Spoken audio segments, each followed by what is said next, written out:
Hello everyone, Evan&AudreyS here. Well, I guess we made it, guys. We've made it to the end of Movie Criticism Season 5. And you know what that means? It is time to go over my choices for the 5 best and worst of this season. That's right. This is pretty much the awards ceremony unofficially of this season. So let's not waste any more time and get right to it. But first, a few rules for what counts. Firstly, the big one is that the movie has to be released in a certain time frame, essentially starting from any movie that came out from between last summer to basically now, essentially. Number 2, I do not have to have reviewed it on my channel for it to count. I just have to have seen it and given it a score and grade. Thirdly, the film has to be at least 45 minutes long, since that's the official runtime of a feature-length movie. Last but not least, it doesn't matter where the film was originally released. Theaters, streaming, they both count. Alright, so, with all that said, let's start out by giving my picks for the 5 worst of Movie Criticism Season 5.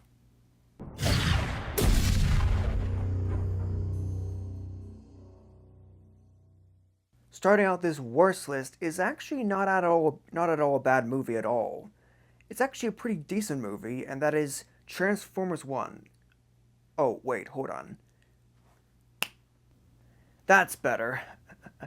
As I was saying, like I said before I changed the angle, this first entry on this worst list is Transformers 1, which is actually not at all a bad movie. I actually really enjoyed this film, and I gave it some kind of B grade. But it's not the best film either, as well. For one thing, I think some characters in the film that are lacking in places, but most of all, the film seems to be pretty rushed at one big major point. But, however, D16's transformation into evil Megatron does feel believable, and there is something quite satisfying about all the answers the film provides as an origin story to Transformers. Like I said before, this is not a bad movie at all, not at all awful, but it's low enough to end up on this worst list.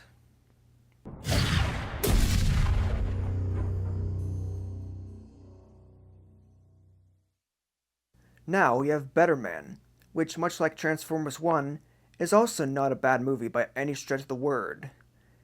But again, it's also lacking in some places. My biggest issue with Better Man, as seen in my Criticisms Dogs review on my other channel, is that the first half of it feels really rushed, and that takes away a lot from the character development and growth. It really makes something missing from the final product. Not to mention, Robbie Williams' performance as himself, even though he's a chimp, is quite inconsistent. Sure, he can sometimes hit the right emotions at many points, but a lot of the time, he speaks way too fast, and it's really hard to understand what he's saying. And lastly, my last criticism against Better Man is that most of the songs aren't very memorable. So again, this is not at all an awful movie, but I do think it could have been much better.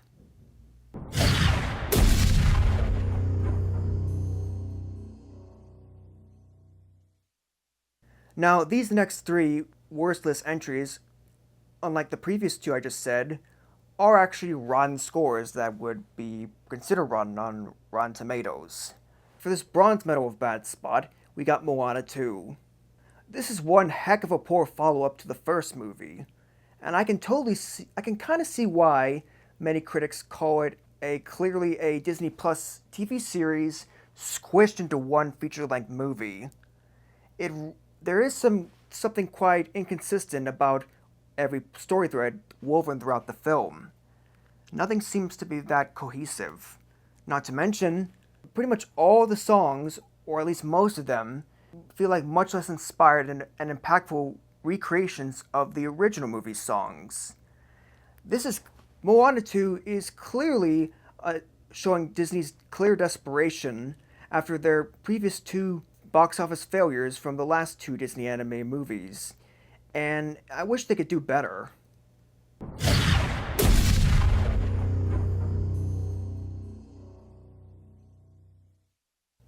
Next up is Joker Folie à a really boring sequel that feels much more like an epilogue to the first Joker. And it's really boring, and it feels pretty much like a courtroom drama, and it's kind of weird that it's a musical too. And speaking of songs, none of the musical numbers are actually memorable. They are stunning to look at and have great cinematography, but none of them leave much of an impact.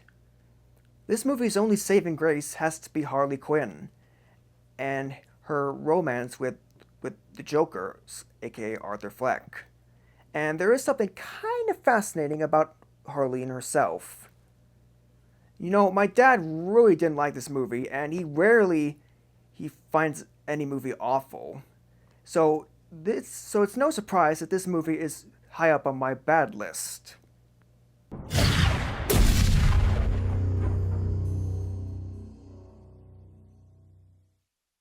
And now the gold medal of badness on this season is Harold and the Purple Crayon. Now, I'm not really that surprised that many other internet reviewers on YouTube, none major ones, not even underrated ones, have reviewed this movie, or even at least seen it. I don't think, but I may be wrong. But anyway, this movie is a major example now of a soulless, corporately created kids movie with clear cynicism all over around it. It has a really generic and predictable story, and it has so many tropes that we've seen so many times before, and none of them have any passion behind them. One of the only redeeming qualities for this piece of garbage has to be Jermaine Clement as the villainous librarian, as he is probably the best performer in the film. So, in the end, Harold and the Purple Crayon is one of Sony's cash grabs that we've seen, and it's kind of surprising because Disney has become what Sony used to be, and Sony must be returning to form in terms of corporate greed with this film. So I'm not surprised that many reviewers did not see this film in the theater, or at the very least reviewed it, and it's the worst movie of this season. Okay, now on to my picks for the 5 best movies of this season.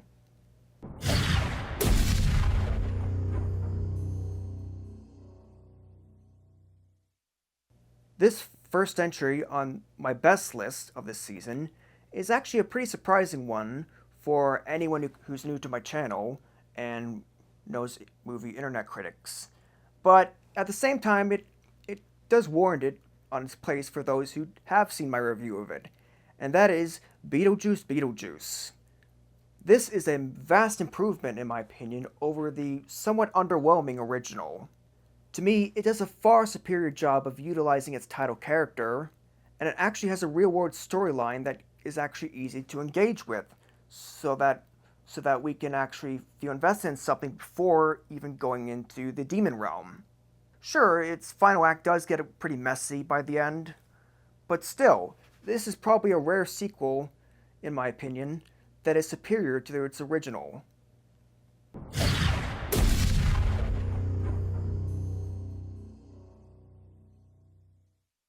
At the number 4 spot is Marvel's Thunderbolts, the most recent MCU Marvel movie. This may actually be the first ever Marvel movie that actually has characters that you end up caring about by the end of the film, since basically any of the Guardians of the Galaxy movies. Plus, it has a really creative and surrealist final act, featuring quite possibly the scariest MCU villain we've ever gotten ever. The only big downside to it is that one major character in its story doesn't seem to be truly fleshed out enough to truly pay off his arc. But aside from that, for the most part, this is exactly what I expect more of from the MCU. And I hope it does well at the box office. Wait, is it? Or is it already? Well, who cares? Let's move on.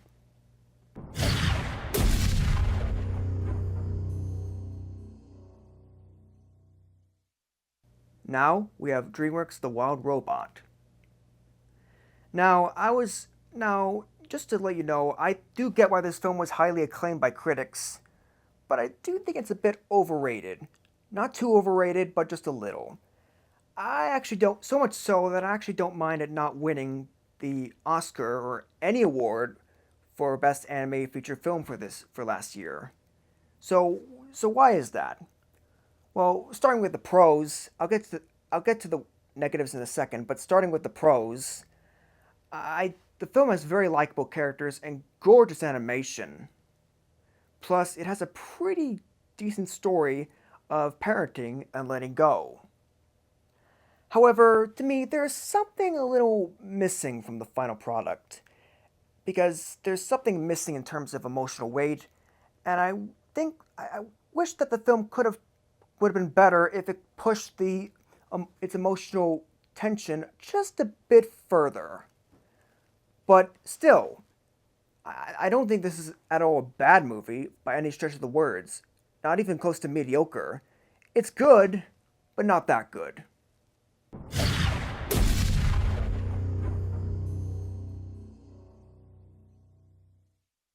Earning my silver medal of good is Inside Out 2 from Pixar. This is an incredibly entertaining and imaginative sequel to the first Inside Out from almost a decade ago. No, exactly a decade ago, and now it's a new year. Much like the first film, this movie is hilarious and has a really realistic approach on anxiety. Speaking of anxiety, she's a surprisingly likable and engaging antagonist, and you can see where she's coming from, but at the same time you know that what she's doing is destructive. So Inside Out 2 might be just another great return to form for Pixar, and I hope they keep up their act with this summer's Elio.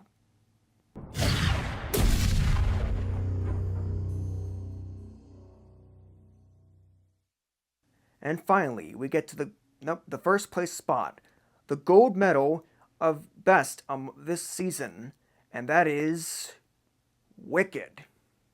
Yes.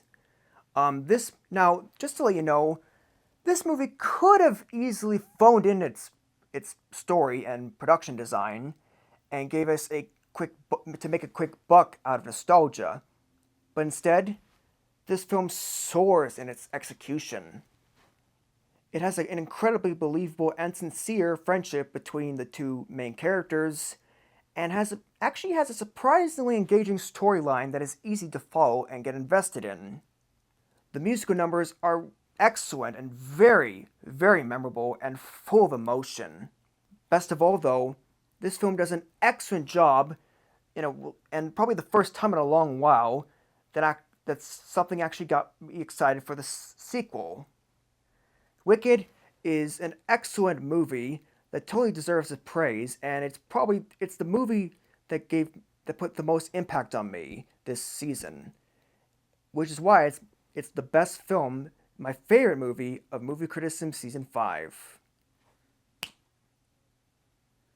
Alright, well, those are my choices for the five best movies of Movie Criticisms Season 5. And like I said at the start of this video, that wraps up another season. Yep. So, let me ask you this. What were your favorite and least favorite movies of this season? Feel free to let me know in the comment section below. And do you agree with my personal picks? Also tell me in the comment section below. And if you enjoy this video, then feel free to like, subscribe, and/or share. I'll see you next fall for Movie Criticisms Season 6. I'm Evan J. Sims signing out. Peace!